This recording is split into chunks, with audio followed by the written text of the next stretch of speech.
Komishona mar kaunti ma Migori Kisilu Mutia ka otenore kod apisas mawuok e migao mar alwora e kaunti ma Migori ma otelne gi kod jatend migao mar alwora Julius Nyerere kod apisa maduong' e migao no Dalmas Odero ne otelone chenro mar keto ler e boma ma Migori kendo puonjo oganda ber mar rito alwora ka gihingo odiochieng' mar rito alwora ma otisi kaka Mazingira Day e kaunti ma Migori.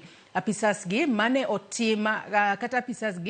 otimo lera e chiro ma soko Mjinga kod mamoko e chuny boma ma Migori ne ojiwo oganda e kaunti ma Migori mondo ket maino e rito alwora margi. Komishona mar kaunti ma Migori Kisilu Mutua ne ochiwo siem ne wega kuonde ohendni ma oting'o suptende kod otende ma osebedo ka wito yugi kata chilo e alwora ma Migori.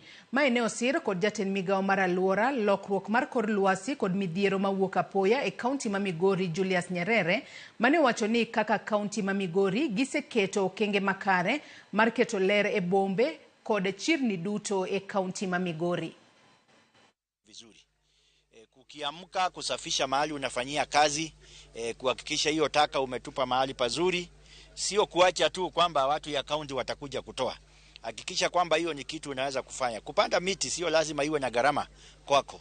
Kwa hivyo tunataka kuwaomba wananchi wote, huu ni wajibu wetu na kila mtu ameona athari za climate change. Waburo cheko kendo waburo luongo jo public health ng'iyo ni gik miuso gi. Chiemo miuso no be en chiemo ma ber gi ngima dhano. An gi skips miketo gi e every area ma kisechoko tidhi kete iye kanyo.